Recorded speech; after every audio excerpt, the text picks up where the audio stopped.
வணக்கங்களே, கடவுளூர் TV நேயர்களுக்கு லட்சுமணன் அன்பு வணக்கங்கள். இப்போ நம்ம பார்க்க போகிறது வார ராசி பலன் 3ஆம் தேதியிலேருந்து 9ஆம் தேதி வரை எப்படி இருக்க போதான்னு பார்க்க போகிறோம். ஸோ எப்போதுமே சொல்கிறதாங்க, லக்னத்துக்கு பாருங்கள். ராசிக்கு பார்ப்பதை விட லக்னத்துக்கு பார்க்க ரொம்ப பர்ஃபெக்டாக இருக்கும். உதாரணமாக ஒரு மகர லக்னம் விருச்சிக ராசினா நீங்கள் விருச்சிக ராசிக்கான பலன்களை பார்க்குறத விட மகர ராசிக்கான பலன்களை பார்க்கும்போது ரொம்ப பர்ஃபெக்டாக இருக்கும். முதல்ல வர்றது பொது பலன்கள், அதுக்கப்புறம் தசாபுத்தி பலன்கள் வரும். ஸோ உங்களுக்கு என்ன தசாபுத்தி அந்தரங்கள் வருதோ அது மிங்கிள் பண்ணி பார்க்கும்போது ரொம்ப பர்ஃபெக்டாக இருக்கும். வீடியோட எண்டில் டிப் ஆஃப் த வீக் இருக்குது, மறக்காமல் பாருங்கள். மகர ராசி. ஸோ மகர ராசிக்கு வந்து பார்த்தீங்கன்னா உங்களுக்கு ராசி அதிபதி சனி வந்து பார்த்திங்கன்னா உங்களுக்கு வந்து 2ல் இருக்கார். ஸோ அதில் வந்து நிறைய பணம் பொருளாதாரம் எல்லாமே சிறப்பாக இருக்கும். ஆன்மீக சுற்றுலா போகிறதுக்கான வாய்ப்புலாம் நிறைய இருக்குது. ஸோ பூர்வீகம் சம்மந்தமான விஷயம், நல்ல லாபங்கள், நல்ல ஏற்றங்கள் வருவதற்கான வாய்ப்பு ரொம்ப சிறப்பாக இருக்குங்க. சுப நிகழ்ச்சிகள் சார்ந்த விஷயங்கள்லாம் நடப்பதற்கான வாய்ப்பும் ரொம்ப நல்லா இருக்குங்க. ஸோ 3ஆம் அதிபதி வந்து பார்த்திங்கன்னா உங்களுக்கு 5ல் இருந்து அது சந்திரனுடைய சாரத்தில் இருக்கும்போது சிறப்பான பலன்களை கொடுத்துருங்க. ஸோ நல்ல லாபங்கள், நல்ல ஏற்றங்கள் வருவதற்கான வாய்ப்புகள், புதிய சொத்துக்கள், பூர்வீக சொத்துக்கள்லாம் அமைவதற்கான வாய்ப்பு ரொம்ப நல்லா இருக்குங்க. ஸோ அதெல்லாமே ரொம்ப சிறப்பான விஷயங்கள் தான். அதுக்கப்புறம் பார்க்கும்போது உங்களுக்கு 4ஆம் அதிபதி மற்றும் 11ஆம் அதிபதியான செவ்வாய் வந்து 6ல் இருக்கும்போது வீடு சம்மந்தமான விஷயங்கள், கொஞ்சம் பராமத்து வேலைகள் இருக்கலாம். சில பேர் வந்து வீடு சம்மந்தமான விஷயங்கள் ஒரு லோன் எடுக்கிறதுக்கான வாய்ப்புகளையும் ஏற்படுத்தும். ஸோ இதெல்லாமே வண்டி வாகனங்கள் சின்னதாக சர்வீஸ் பண்ணுற மாதிரி விஷயங்களையும் கண்டிப்பாக ஏற்படுத்துங்க. ஸோ அதுக்கப்புறம் பார்க்கும்போது உங்களுக்கு 5ஆம் அதிபதி 5, 10ஆம் அதிபதி சுக்கிரன் வந்து பார்த்திங்கன்னா உங்களுக்கு பரிவர்த்தனை வந்து 3லே வராருங்க. ஸோ அது வந்து பார்த்திங்கன்னா குழந்தைகள் விஷயங்கள் வந்து புதிய முயற்சிகள் ஏற்படுறது, அதனால் நல்ல லாபங்கள் வரதுக்கான வாய்ப்பு ரொம்ப நல்லா இருக்குது. அதுவும் வந்து பார்த்திங்கன்னா தொழில் ரீதியான விஷயங்கள், பெரிய ரிஸ்க் எடுக்கிற மாதிரி விஷயங்கள் இருக்கும். ஸோ அதில் மட்டும் கொஞ்சம் கேர்ஃபுல்லாக இருந்துக்கிறது ரொம்ப நல்லது. அதுக்கப்புறம் பார்க்கும்போது உங்களுக்கு 6ஆம் அதிபதியான புதன் வந்து நீச்சபங்க ராஜயோகமாக அது வந்து 3ல் இருக்கும்போது சிறப்பான பலன்களை கண்டிப்பாக கொடுத்துருங்க. ஸோ அது வந்து என்ன மாதிரி விஷயங்களை கொடுக்கணும்போது திடீர் வளர்ச்சி, நம்ம எதிர்பார்க்காத ஒரு நேரத்தில் வந்து ஒரு பெரிய ஒரு பதவி கிடைக்கிறது, ஒரு திடீர் அதிர்ஷ்டங்கள் மூலியமாக ஒரு பெரும் பணம் கிடைக்கிறதுக்கான வாய்ப்பு ரொம்ப சிறப்பாக இருக்குங்க. ஸோ எல்லாமே ரொம்ப நல்ல விஷயங்கள் தான். அதுக்கப்புறம் பார்க்கும்போது உங்களுக்கு வந்து 7ஆம் அதிபதியான சந்திரன் வந்து பார்த்திங்கன்னா நல்ல சிறப்பான பலன்களை கொடுக்கும். ஸோ வீடு சொத்துக்கள் சார்ந்த விஷயங்கள், அது பராமத்து வேலைகள், அதுக்கான கடன்கள் சில பேர் வாங்குறதுக்கான வாய்ப்புகளை கண்டிப்பாக ஏற்படுத்தும். அதுக்கப்புறம் குழந்தைகள் சம்மந்தமான விஷயங்களுக்காக கொஞ்சம் வந்து மெனக்கெடுகள் அதிகமாக இருக்கிறதுக்கான வாய்ப்புகளை நிறைய ஏற்படுத்துங்க. ஸோ அதுக்கப்புறம் பார்க்கும்போது உங்களுக்கு வந்து 8ஆம் அதிபதியான சூரியன் வந்து 2ல் இருக்கும்போது பேசும்போது கொஞ்சம் கவனமாக பேசணும், கொஞ்சம் ஏடாவடமாக பேசணும், கண்ணாமன்னு பேசுறதெல்லாம் கொஞ்சம் அவாய்ட் பண்ணிக்கிறது ரொம்ப நல்லது. அதுக்கப்புறம் பார்க்கும்போது உங்களுக்கு 9ஆம் அதிபதியான புதன் வந்து உங்களுக்கு 3ல் இருக்கும்போது நிறைய பிரயாணங்கள் நல்ல லாபங்கள் கிடைக்கிறதுக்கான வாய்ப்புலாம் ரொம்ப நல்லா இருக்கும். ஸோ எல்லாமே ரொம்ப சிறப்பு தான்.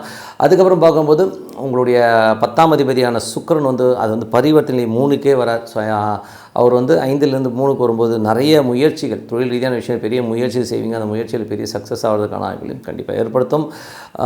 வேலையிலையும் பார்த்திங்கன்னா ஒரு நல்ல ஒரு முன்னேற்றம், நல்ல ஏற்றங்கள் வருவதற்கான வாய்ப்புலாம் ரொம்ப சிறப்பாக இருங்க. ஸோ அதுக்கப்புறம் பார்க்கும்போது உங்களுக்கு 11ஆம் அதிபதி செவ்வாய் வந்து 6ல் இருக்கும். வேலையில் நல்ல ஏற்றங்கள், நல்ல லாபங்கள்லாம் வரதுக்கான வாய்ப்புகள், கொஞ்சம் ஒர்க் ப்ரெஷர் ஜாஸ்தி இருக்கிறதுக்கான வாய்ப்புகள், வேலை சுமை அதிகமாக இருக்கிறதுக்கான வாய்ப்புகள் நிறையா இருக்குங்க. ஸோ இதுவரை வந்து பார்த்தது பொது பலன்கள்.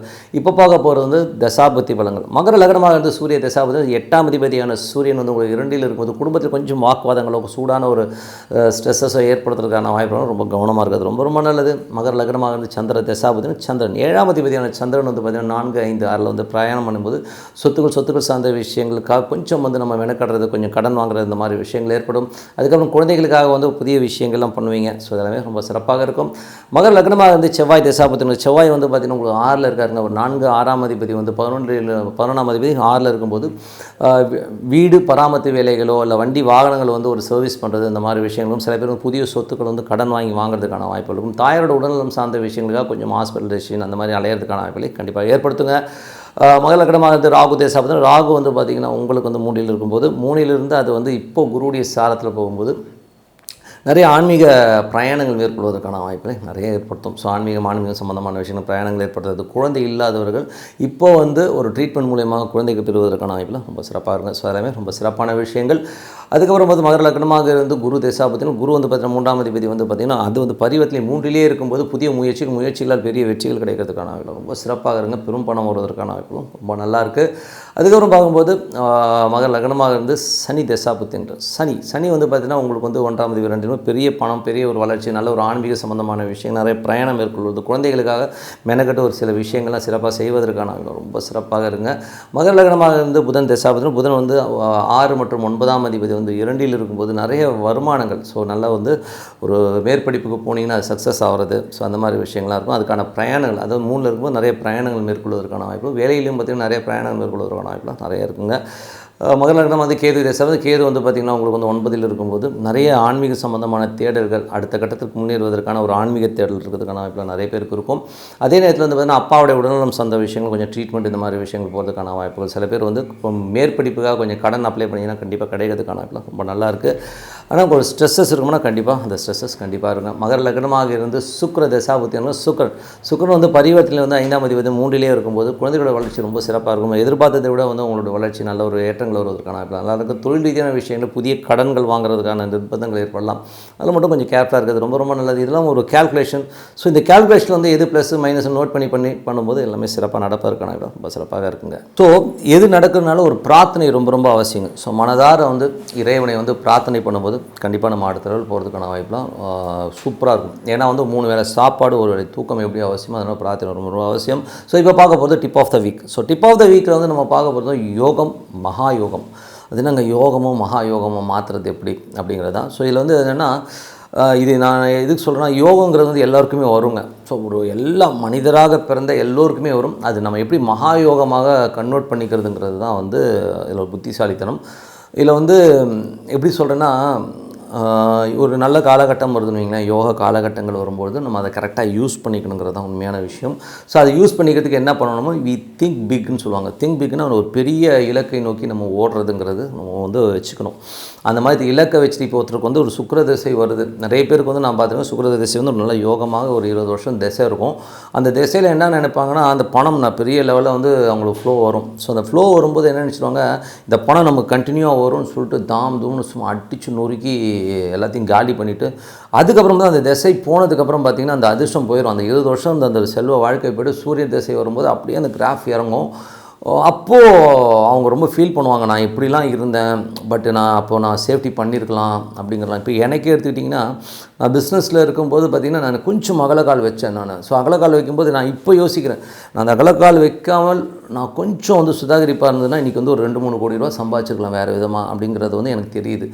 பட் இந்த அறிவு முதிர்ச்சி அப்போ இல்லை. ஏன்னா அந்த யோகத்தை அப்போ நான் வந்து மகா யோகமாக மாற்றிருக்க முடியும். உதாரணமாக சொல்கிறேனே, நான் வந்து அகலக்காலம் போது ஒரு பிஸ்னஸில் வந்து நம்ம ரொம்ப பெருசாக போகணும் சொல்லி நிறைய கடன்கள் வாங்கி ரொட்டேஷன்ஸ்லாம் பண்ணுவேன் நான்.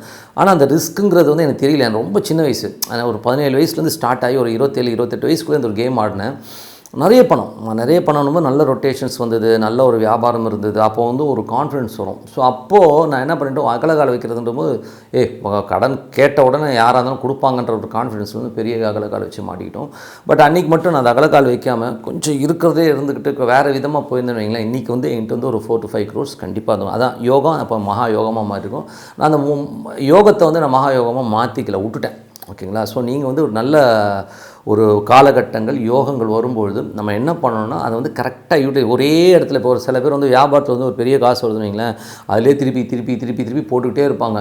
ஆனால் கடைசியில் வந்து பார்த்திங்கன்னா ஒரு பாயிண்டில் வந்து பார்த்திங்கன்னா ஒன்றுமே இல்லாமல் போயிடும். ஸோ வியாபாரமும் போயிடும். அதுக்கப்புறம் பார்த்தா ஐயோ ஒன்றுமே இல்லை. ஆனால் சில பேர் வந்து பார்த்திங்கன்னா ஒன்றுமே இருக்காது, ஆனால் சின்னதாக அழகாக சேவிங்ஸ் பண்ணுவோம். உதாரணம் சொல்ல போனால் எனக்கு தெரிஞ்ச ஒருத்தர் பார்த்திங்கன்னா வியாபாரம் ரொம்ப சின்ன வியாபாரம் தான் பண்ணுவார். அவர் அந்த வியாபாரம் மட்டும்தான் பண்ணுவார், மற்றபடி அந்த வியாபார எக்ஸ்டென்ஷன்ஸ் கூட ரொம்ப பெருசாக பண்ணியிருக்க மாட்டார். ஆனால் அவர் என்ன பண்ணுவார்னா, வர காசெல்லாம் வந்து ஸ்ப்ளிட் அப் பண்ணி வச்சுருப்பார். ஒரு பெரிய ஷேர் ஒன்று வாங்குவார், அதே நேரத்தில் வந்து லேண்டில் கொஞ்சம் போட்டுட்டு வருவார். ஸோ இந்த மாதிரி மல்டிப்புளாக வந்து இன்வெஸ்ட்மெண்ட் பண்ணிட்டு வந்தாருங்க.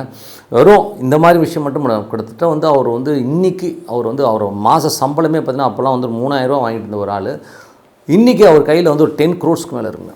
யோசிச்சு பாருங்கள் எவ்வளோ. அவர் தான் அதான் யோகத்தை மகா யோகமாக இருக்குன்னா, வர காசை வந்து கரெக்டாக யூட்டிலைஸ் பண்ணி நம்ம கொண்டு போனால் அதுக்கு நம்ம திங்கிங்கை மாற்றிக்கணும். நம்ம பெருசாக வரணுங்கிற ஒரு திங்கிங் வேணும், சேஃபாக ப்ளே பண்ணுங்கிற ஒரு திங்கிங் கண்டிப்பாக இருக்கணுங்க.